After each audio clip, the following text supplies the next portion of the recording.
আবারও আলোচনা, আবারও সংলাপ, আবারও রেফারি, আবারও একজন রেফারির খোঁজ। একজন রেফারি চলে গেছেন দেশ থেকে, আবার নতুন করে বড় রেফারিকে আমন্ত্রণ জানানো হচ্ছে যে আপনি আমাদের খেলায় রেফারি হিসেবে দায়িত্ব পালন করেন। এটা কোন খেলা? এটা রাজনীতির খেলা। এই রাজনীতির খেলাতে রেফারি হিসেবে আবারও আমন্ত্রণ জানানো হচ্ছে আমাদের প্রধান উপদেষ্টা প্রফেসর ইউনূসকে, এবং এই আমন্ত্রণ জানিয়েছে জামাতের সঙ্গে থাকা জামাত সহ যে 8টি ইসলামিক দল, তারা আজকে একটা মিটিং শেষে সংবাদ সম্মেলন করেছে। তার মানে হচ্ছে যে আবারও সেই সংলাপের নাটক যেটা আমরা দেখতে চলেছি। রেফারি হিসেবে রাজি হবেন কি প্রফেসর ইউনূস? এবার একটু বোঝার চেষ্টা করবো এই ভিডিওতে। থাকবেন পলিটিক্স টিভির নিয়মিত আয়োজনে।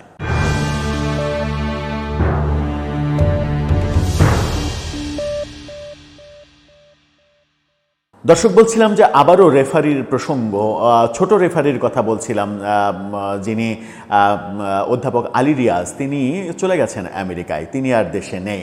ছোট রেফারি যখন চলে গেছেন তখন বড় রেফারির শরণাপন্ন হচ্ছে জামাত সহ 8টি ইসলামিক দল। তারা বলছে যে প্রফেসর ইউনূসকে আমাদের আলোচনায় রেফারির ভূমিকা পালন করতে হবে, অর্থাৎ বিএনপি জামাত যে আলোচনা করবে সেই আলোচনায় রেফারি থাকতে হবে প্রফেসর ইউনূসকে। কি বলছে প্রথম আলোর শিরোনামটা দেখলেই বুঝতে পারবেন। আলোচনায় রেফারি হিসেবে প্রধান উপদেষ্টাকে চাই জামাত। কেন চাই রেফারি হিসেবে, কি বলছেন তারা? জুলাই জাতীয় সনদ বাস্তবায়নের সুপারিশ নিয়ে মতভেদ কাটাতে রাজনৈতিক দলগুলোকে নিজেদের মধ্যে আলোচনার যে প্রস্তাব দিয়েছে উপদেষ্টা পরিষদ, তাকে স্বাগত জানিয়েছে জামাত ইসলামী। এই স্বাগত জানানো কেন? মানে আলোচনা নিজেদের মধ্যে করতে হবে, এটাকে স্বাগত জানানো কেন? এই কারণেই কি স্বাগত জানানো যে তার আগের দিনই অর্থাৎ গতকালকেই জামাত আমন্ত্রণ জানিয়েছিল বিএনপিকে যে যা হয়েছে হয়েছে, আসেন আলোচনা করি, আলোচনার টেবিলে বসি। জামাতের এই সিদ্ধান্তই উপদেষ্টা পরিষদের সিদ্ধান্ত হিসেবে উপদেষ্টা পরিষদ কি তাহলে ঘোষণা করেছে, যার কারণে জামাত খুব খুশি হয়েছে এবং সেই উপদেষ্টা পরিষদের সিদ্ধান্তকে স্বাগত জানাচ্ছে? ব্যাপারগুলো অনেক সময় এভাবে কাকতালীয়ভাবে মিলে যায়। অনেকে বলেন না যে এই উপদেষ্টা পরিষদ মূলত কিংবা এই সরকার মূলত জামাতের ইশারাতে চলছে কিংবা এনসিপির ইশারাতে চলছে।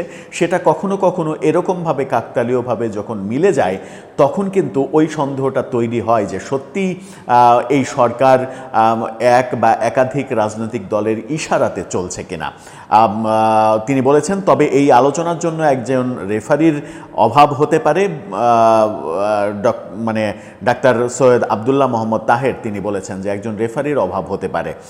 তিনি বলেছেন উপদেষ্টা পরিষদ যে সিদ্ধান্ত নিয়েছে সেটাকে আমরা স্বাগত জানাই, কিন্তু একটা বিষয় যোগ করতে চাই।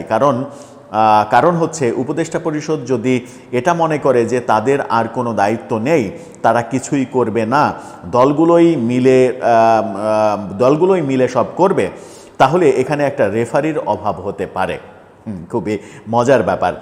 তো সেই জন্যই আমি বলছি আমরাও চেষ্টা করব উপদেষ্টাদের পক্ষ থেকেও, বিশেষ করে চিফ অ্যাডভাইজার প্রফেসর ইউনূস এখানে একটা রেফারির ভূমিকা পালন করবেন আগের মতো, এটা আমি আশা করি।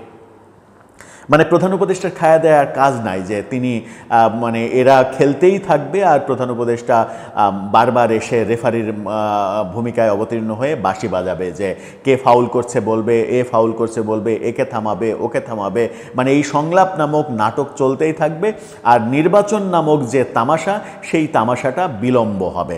এটাই যদি হয় রাজনৈতিক দলগুলোর প্রকৃত ইচ্ছা, তাহলে সরাসরি বলে দিলেই হয় যে নির্বাচন দরকার নাই, আপনারা যারা ক্ষমতায় আছেন তারা থাকলেই আমাদের সুবিধা, আপনারাই থাকেন, আপনারা থাকলে আমরা সুযোগ সুবিধা যা কিছু পাওয়ার আমরা পাচ্ছি। আমরা নিজেরা যেমন উপদেষ্টা মাহফুজ আলম বলেছেন যে ডিসিএসপি নিয়োগে ভাগবাটোয়ারা করেছে রাজনৈতিক দলগুলো, তো এরকম ভাগবাটোয়ারা করেই যদি মানে মিলে জুলে খাওয়া যায় তাহলে আর একটা দল আসার দরকার কি? সবাই মিলে জুলে খান। এর আগে একটা দল খেয়েছে, এখন মানে ওই একটা দল যে সময়টা 15.5 বছর ধরে খেয়েছে, সেই 15.5 বছর আপনারা খেতে পাননি, সুতরাং আপনারা সবাই মিলে জুলে খান, তাতেই তো লাভ। এই কথাটা ওপেনলি বলে দিলেই তো হয় যে নির্বাচন দরকার নাই, আসেন আমরা মিলে জুলে খাই। আজকে এই 8টি ইসলামী দল তারা মিটিং করেছে পল্টনে তাদের একটা দলের অফিসে মিটিং করেছে এবং মিটিংয়ের পরে সংবাদ সম্মেলন করে,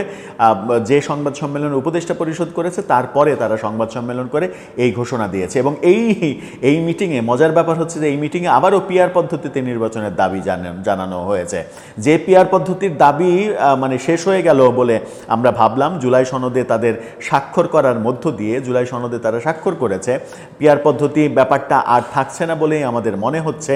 সেই সময় এসে আবারও তারা ওই পিআর পদ্ধতিতে চায়, গণভোট নভেম্বরেই হতে হবে, জুলাই সনদ বাস্তবায়ন প্রধান উপদেষ্টার স্বাক্ষরে হতে হবে, ওই সাংবিধানিক পরিষদ 270 দিনের মধ্যে যে সংসদকে বাধ্য করার ব্যাপার ওগুলোই থাকতে হবে, অর্থাৎ মানে ঐক্যমত্য কমিশন যে প্রস্তাব দিয়েছে সেই প্রস্তাবই বাস্তবায়ন করতে হবে, সেটা অসাংবিধানিক হলেও সেটাই বাস্তবায়ন করতে হবে। এই ব্যাপারগুলো রীতিমতো হাস্যকর ব্যাপারে চলে যাচ্ছে।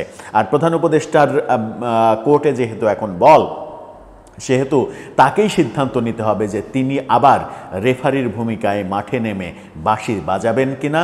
যে বাঁশি বাজিয়ে এক দফা তিনি ব্যর্থ হয়েছেন বলেই মনে হচ্ছে, যখন ঐক্যমত্য প্রতিষ্ঠা করা সম্ভব হয়নি, রাষ্ট্রের এক গাদা টাকা নষ্ট করে এই গত 8-9 মাসে ঐক্যমত্য কমিশনের আলোচনার নামে যে সার্কাস হয়েছে। সালাউদ্দিন আহমেদ বিএনপি নেতা তিনি বলেছিলেন যে ওখানে আলোচনার চাইতে খাওয়া দাওয়া বেশি হয়, এটা খাওয়া দাওয়ার মিটিং হয়।